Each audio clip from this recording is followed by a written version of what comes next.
আসসালামু আলাইকুম এভরিওয়ান, কেমন আছেন সবাই? আশা করি আল্লাহ তাআলার অশেষ রহমতে সবাই খুব ভালো আছেন। আলহামদুলিল্লাহ, আমিও ভালো আছি। শয়নাজ কিচেনে সবাইকে আরও একবার ওয়েলকাম করছি নতুন একটি রেসিপি দেখার জন্য। আজকে শেয়ার করব শুধুমাত্র আটা এবং ডিম দিয়ে ভীষণ হেলদি এবং টেস্টি একটা ব্রেকফাস্ট রেসিপি। আশা করি রেসিপিটি ভালো লাগবে। প্রথমেই এখানে আমি একটা মিক্সিং বোল নিয়ে নিয়েছি, আর সেই সাথে এখানে আমি 2টা ডিম ভেঙে নিচ্ছি। আমি নাস্তাগুলো 2টা ডিম দিয়ে তৈরি করছি, আপনারা চাইলে এখানে একটা ডিম দিয়েও তৈরি করতে পারেন। সেক্ষেত্রে উপকরণগুলোকে একটু কমিয়ে ব্যবহার করতে হবে, এবং যদি ডিমের পরিমাণ একটু বাড়িয়ে নেন সেক্ষেত্রে কিন্তু উপকরণগুলোকেও একটু বাড়িয়ে নিতে হবে। এই যে বন্ধুরা, দেখতেই পাচ্ছেন এখানে আমি 2টা ডিম কিন্তু ভেঙে নিয়েছি। এবার এর মাঝে আমি অ্যাড করে দিচ্ছি স্বাদ মতো লবণ, মানে 1 চা চামচের থেকে 4 ভাগের 1 ভাগ আমি লবণ ব্যবহার করেছি। এবার 1 চা চামচ দিয়ে দিয়েছি চিনি, একটু নাস্তাটাকে টেস্টি করার জন্য। এবার উইক্স দিয়ে ডিম আর চিনিটা খুব ভালোভাবে গলিয়ে নেব, যতক্ষণ না পর্যন্ত ডিম আর চিনিটা একেবারে ভালোভাবে গলে যায় ততক্ষণ পর্যন্ত কিন্তু আমি উইক্স দিয়ে অনবরত নেড়ে চেড়ে মিশিয়ে নেব।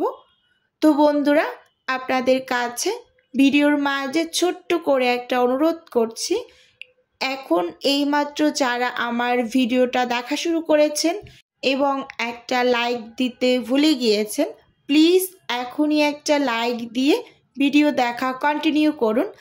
আর ভিডিওটি যদি খুব বেশি ভালো লেগে যায় তাহলে চ্যানেলটি সাবস্ক্রাইব করে আমার সাথেই থেকে যাবেন।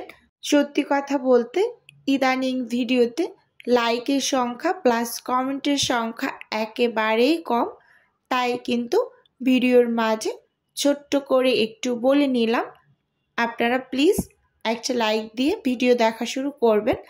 তো কথা বলতে বলতে এখানে কিন্তু আমি ডিম আর চিনিটা খুব ভালোভাবে একেবারে গলিয়ে নিয়েছি, একটু স্কিনে ভালোভাবে লক্ষ্য করলেই বুঝতে পারবেন। এবার এখানে কিন্তু আমি একটা চালনি নিয়ে নিয়েছি, আর সেই সাথে মেজারমেন্ট কাপ দিয়ে মেপে এখানে আমি 2 কাপ আটা নিয়ে নিচ্ছি।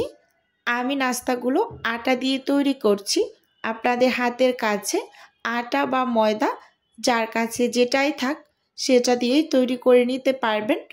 এবার এর মাঝে আমি অ্যাড করে দেব উঁচু উঁচু করে 1/2 চা চামচ বেকিং পাউডার, আর বেকিং পাউডারটা কিন্তু মাস্ট বি ব্যবহার করতেই হবে। তো এবার শুকনো উপকরণগুলোকে কিন্তু আস্তে আস্তে করে আমি একটু চেলে নিচ্ছি, আর এই চেলে নেওয়ার ফলে এই যে আটার ভিতরে যে গোটা গোটা শক্ত যে কিছু অংশ থাকে সেটা কিন্তু একেবারেই মানে ভিতরে পড়বে না, মানে চালনিতেই থেকে যাবে। তো সেজন্য কিন্তু অবশ্যই এই চেলে নেওয়ার কাজটা করে নেবেন। এই যে দেখতেই পাচ্ছেন খুব সুন্দরভাবে কিন্তু আমি আটাগুলোকে চেলে নিয়েছি। এবার এখানে মেজারমেন্ট কাপ মেপে আমি 1 কাপ পরিমাণ দুধ নিয়ে নিয়েছি, আর এই দুধটা হচ্ছে গরুর দুধ, মানে গরুর দুধটাকে জাল করা ছিল। তো আমার বাচ্চারা যেহেতু খায়, তো ওদের জন্য যেহেতু আমার রোজ থাকে, তো ওটাই নর্মাল ফ্রিজে ছিল, তো সেখান থেকে কিন্তু আমি 1 কাপ নিয়ে নিয়েছি। তো এবার পুরোটাই দিয়ে খুব ভালোভাবে কিন্তু এই যে নেড়ে চেড়ে মিশিয়ে নিচ্ছি। আর এই নাস্তাটা তৈরি করতে কিন্তু খুব বেশি উপকরণ লাগে না, একেবারে কম উপকরণেই কিন্তু খুব সুন্দর হেলদি এবং টেস্টি একটা নাস্তা রেসিপি তৈরি হয়ে যায়। একেবারে ছোট থেকে বড় সবাই কিন্তু পছন্দ করে। এই যে দেখতেই পাচ্ছেন 1 কাপ দুধ দিয়ে আমি খুব সুন্দরভাবে ব্যাটারটা তৈরি করে নিয়েছি। এখন পর্যন্ত একেবারে পারফেক্টলি ব্যাটারটা যেহেতু রেডি হয়নি, তো এখানে আমি 1/4 কাপের মতো একটু পানি ব্যবহার করেছি।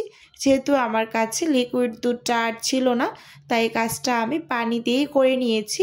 তো আপনাদের কাছে যদি দুধ থাকে পর্যাপ্ত পরিমাণ, তো পুরোপুরি ব্যাটারটা কিন্তু দুধ দিয়েই তৈরি করে নেবেন, তাহলে কিন্তু নাস্তাটা খুব বেশি হেলদি হয় এবং টেস্টিও হয় বটে। তো দেখতেই পাচ্ছেন খুব সুন্দরভাবে কিন্তু এই যে আমি ব্যাটারটাকে রেডি করে নিয়েছি, আর ব্যাটারটার ঘনত্বটা দেখুন। এবার নাস্তাগুলোকে তৈরি করে নেব। চুলোতে আমি একটা প্যান বসিয়ে দিয়েছি, আর একটা টিস্যু পেপারে সামান্য একটু তেল লাগিয়ে প্যানটাকে একটু ভালোভাবে মুছে নিয়েছি। আর প্রথম অবস্থায় প্যানটাকে একটু ভালোভাবে গরম করে তারপর চুলো রাসটাকে আমি মিডিয়ামে রেখে নাস্তাগুলোকে বানিয়ে নিচ্ছি। এখানে আমি হাফ কাপের মতো ব্যাটার দিয়ে একেবারে ঘুরিয়ে ঘুরিয়ে একটা রুটি তৈরি করে নিয়েছি। আর দেখতেই পাচ্ছেন একেবারে ব্যাটারটা প্যানে দেওয়ার সাথে সাথেই কিন্তু চারপাশ থেকে একেবারে অসংখ্য ছিদ্র হতে শুরু করেছে। আস্তে আস্তে কিন্তু পুরোপুরি সম্পূর্ণ নাস্তাটাই ড্রাই হতে শুরু করছে। সম্পূর্ণটা যখন ড্রাই হয়ে যাবে, পাশ থেকে একাই কিন্তু খুলতে শুরু করবে, তখনই কিন্তু স্প্যাচুলা দিয়ে নাস্তাটাকে তুলে নিতে হবে। একেবারে নাস্তাটা পুরোপুরি যখন ড্রাই হয়ে যাওয়া পর্যন্ত আপনার অপেক্ষা করতে হবে। এই পর্যায়ে আমি চারপাশ থেকে ছাড়িয়ে তুলে নিচ্ছি। খুব ভালোভাবে লক্ষ্য করে দেখতে পারবেন যে কতটা পরিমাণ জালিদার হয়েছে। তো আমি আরও একটা নাস্তা একটু তৈরি করে দেখিয়ে দিচ্ছি। আবারও কিন্তু আমি হালকা একটু তেল ব্রাশ করে নিয়েছি প্যানে। তো এবার কিন্তু আবারও আমি কিছুটা পরিমাণ ব্যাটার দিয়ে দিচ্ছি, মানে হাফ কাপের থেকে একটু কম হবে। এবার দিয়েছি, ছোট করে তৈরি করে একটু দেখিয়ে দিচ্ছি। এবার একটু সময় ধরে অপেক্ষা করলেই কিন্তু পাশ থেকে একেবারে আস্তে আস্তে ড্রাই হতে শুরু করছে, আর চারপাশটা কিন্তু অসংখ্য ছিদ্র যুক্ত হয়েছে।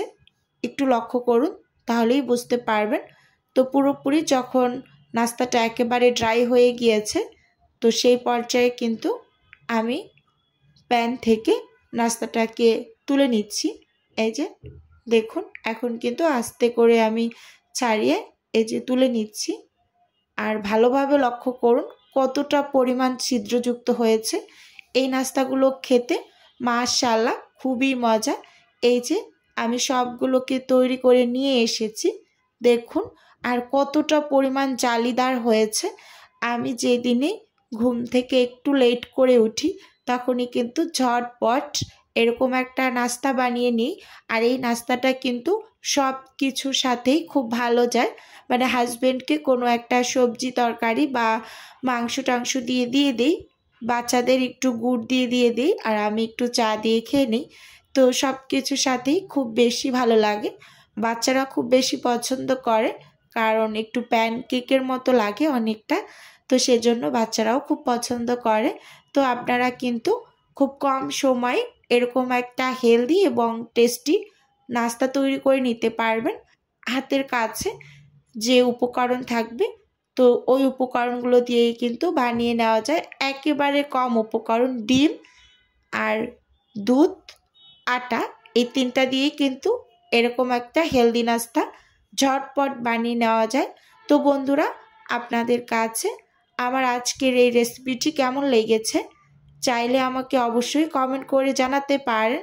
আর এই নাস্তাটা কিন্তু একেবারে লাঞ্চ বক্সেও দিতে পারেন, অফিসের যে কোনো সবজি তরকারির সাথে। তো আজকের ভিডিও বন্ধুরা এই পর্যন্তই রাখছি। দেখা হবে নতুন কোনো রেসিপিতে বা নতুন কোনো ভিডিওতে। আল্লাহ হাফেজ, আসসালামু আলাইকুম।